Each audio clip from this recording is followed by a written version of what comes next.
ฮัลโหลครับทักทายสบายดีสวัสดีพ่อแม่พี่น้องยินดีต้อนรับเข้าสู่ช่องสาวหน่อยชาแนลเด้อมื้อนี้ทุกคนเฮาสิมาเก็บเอาเครื่องเนาะมื้อนี้เฮาสิออกเดินทางไปสวรรณเขตนะทุกคนมื้อนี้เราจะออกเดินทางทำอิฐว่าสิไปบุญบ้านบุญอันนั้นบุญทรงเหือลงเห็นเนาะทุกคนสาวหน่อยบ่ได้ไปซ้ำเพราะว่ามื้อนี้เป็นมื้อสุดท้ายตื่นบ่ทันเนาะตื่นสวยโพดก็เลยว่ามื้ออื่นจังสิได้ไปซะก็สิไปยามเจ๊ขาวเนาะแล้วก็สิไปหาลิต้าแล้วก็ให้เจ๊ขาวพาไปอันนั้นไปหาอันยังว่ามาเจมยังซื้อเราจะได้วะ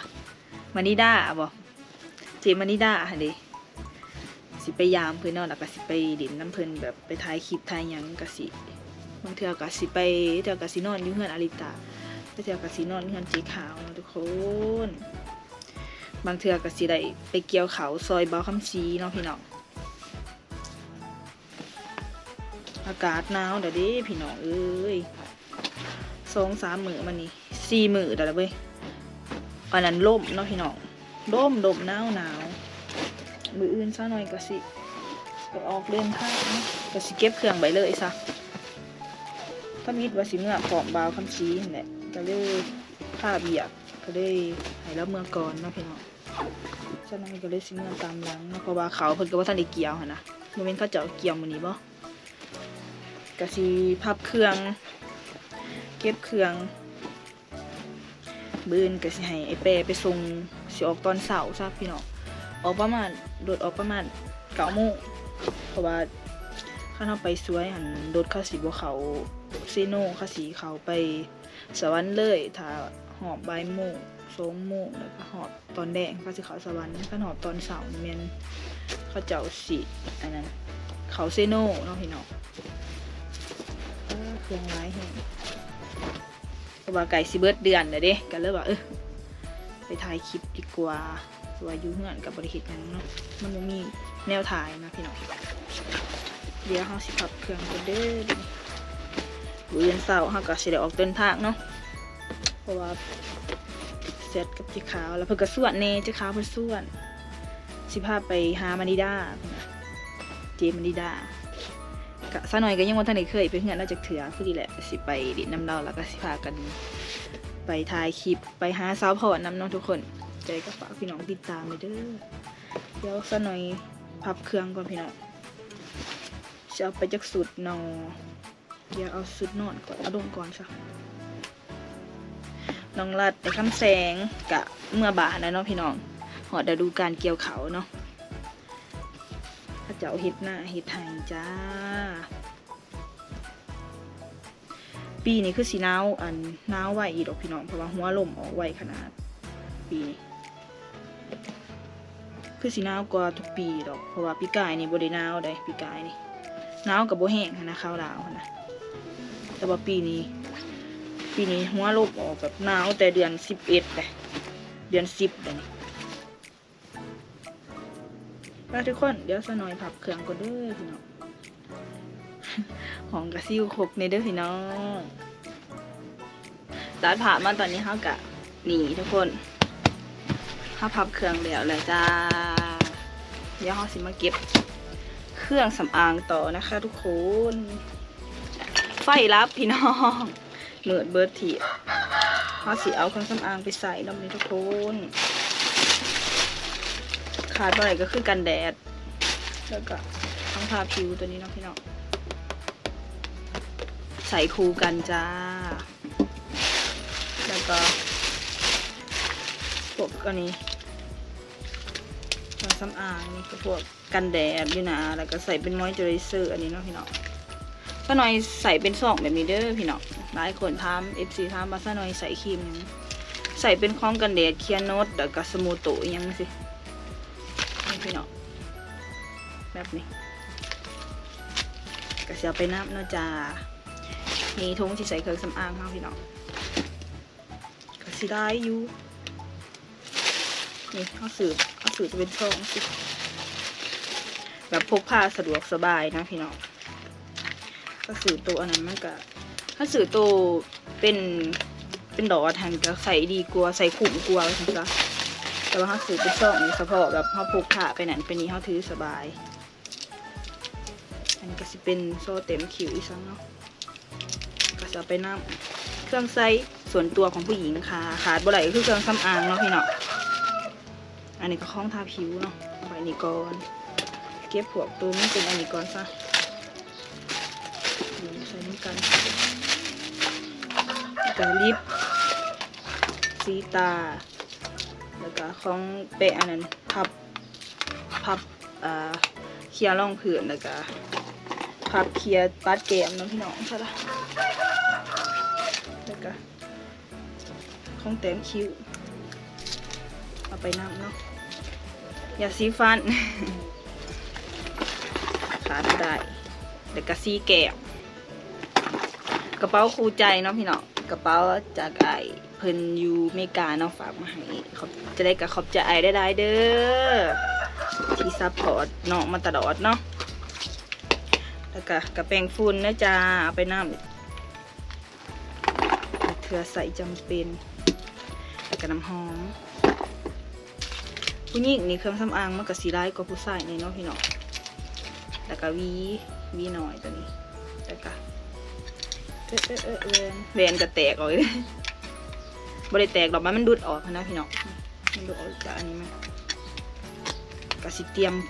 ยมไว้นะอย่าดื้อซะหน่อยเป็นคนขี้ดื้อนะพี่น้องเขาต้องเก็บไว้เต็มมือนี้เพราะว่ามือเขาก็ออกเดินทางโดดสบายเขามียังแบบปวดตรงห่วงเขาเก็บไว้ได้ดิอะไรเงี้ยจ้าเครื่องสำอางกับบอมเมนที่ใส่ดูลาหรอกพี่น้องใส่คล้องตำตัวท็อปนี่แหละอันนี้เป็นกันแดดซิเบิร์ดดับพี่น้องเอ้ยนี่ใส่ดีเด้อพี่น้องแนะนำซะหน่อยให้ไปใส่เนาะมันเป็นของวัดนิวเวียเนาะกันแดดแบบคูณลอยด้วยนี่แล้วก็มีวิตามินพอมักไหมด้วยนี่ตัวนี้ตัวนี้เป็นครีมแบบทาผิวให้มันขาวซื้อนะพี่น้องตัวนี้ใส่เฉพาะว่าเขาออกงานออกยังแบบไปงานดอกงานดองงานผูกแขนยังงานทากลางคืนเลยมันจะสว่างตัวนี้พี่น้องต้องใส่เบอร์01เด้อต้องเบิ่งผิวน้ำถ้าผิวออก2สีก็จะใส่เป็นเบอร์02แล้วก็ครีมโบกิตัวนี้เนาะพี่น้องใส่คู่กันซะหน่อยใส่ทุกมือเนาะแต่ว่าส่วนนี้บริโอผิวพี่น้องเพราะว่ามันโดบหนาวมาแหละ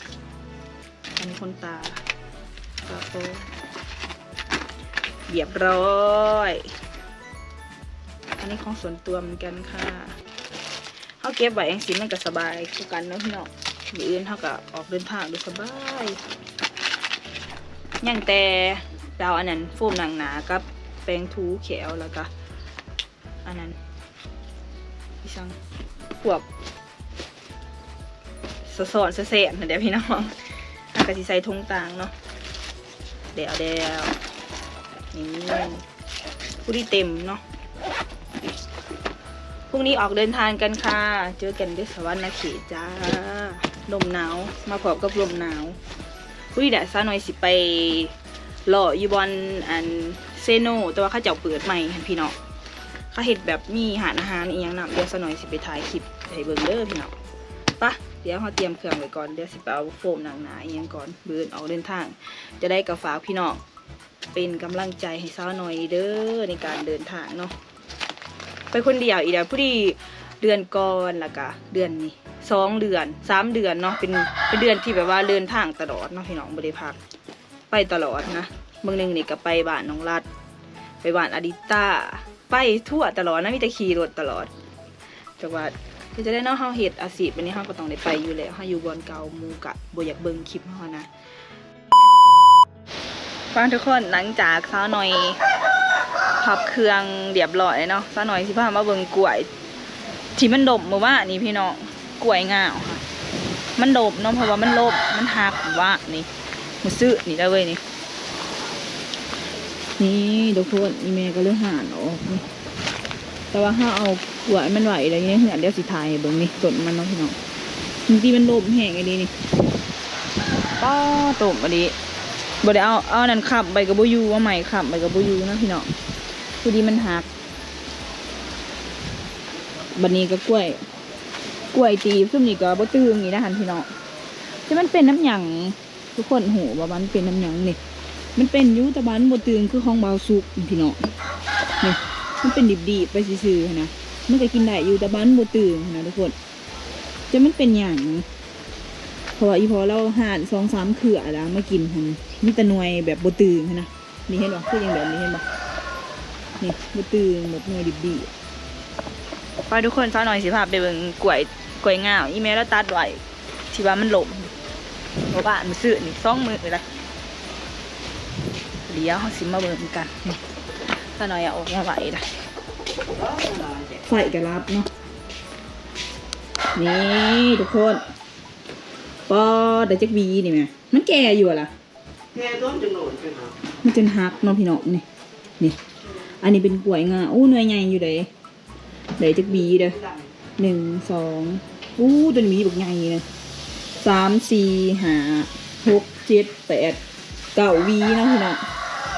ได้9วีถ้ามิดว่าสิป้ายมันสุกค่ะเขื่อค่ะต้นนะพี่น้องแต่ว่ามันนักเขื่อมันได้วีแล้วมันก็เลยหักเนาะเอาใหม่ขังใบก็บ่อยู่เดี๋ยวเฮาสิโบมใส่กระสอบไว้เนาะพี่น้องนี่เราเตรียมกระสอบไว้แล้วจ้า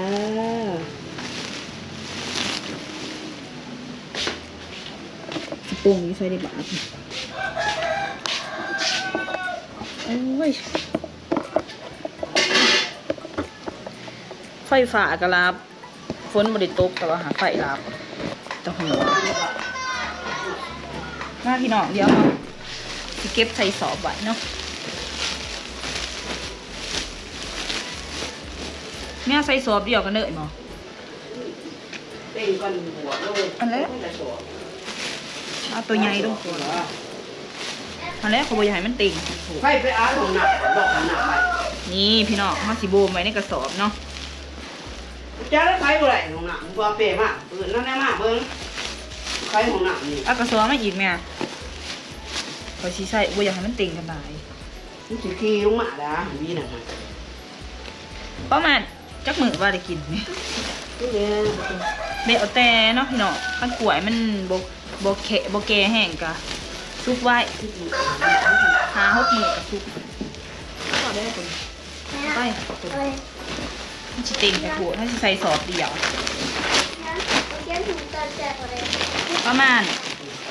ทีนึง2-3 มื้อคันมันห่อนก็ได้กินแต่ว่าอันนี้อากาศมันหนาวเนาะพี่น้องประมาณทีแหละไปเดี๋ยวซะหน่อยอันนี้ก่อนเอาอันนี้ใส่กระสอบก่อนแล้วขาหมูก็พอเขากินหมูว่าอยู่บ้านก็มีคนตายเนาะพี่น้องเขาทำบุญเสียมันเต่งกระไรปอบีกล้วยวะนี่ใหญ่เกิน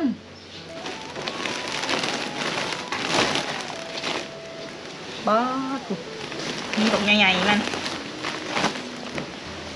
บอสพี่น้องตัวนี้แห้งใหญ่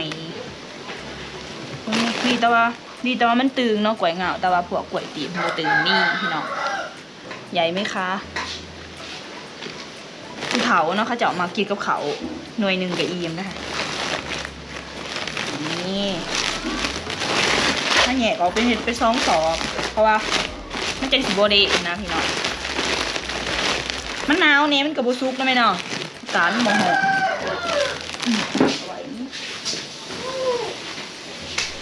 ปะคลิปนี้ซะหน่อยกะเสียเอาไว้สมีเด้อมือเอื้อนเท่ากับสิเดี๋ยวออกเดินทางเนาะพี่น้องจะได้กระฝากเป็นกำลังใจให้ซะหน่อยเด้อพอกันในคลิปนะจะได้กะฝากพี่น้องก็ไลค์ก็แชร์ก็ซับสไครต์ที่สำคัญเบิ่งโฆษณาอย่าลืมเบิ่งโฆษณาด้วยจ้าพอกันในคลิปหน้าสบายดีบ๊ายบาย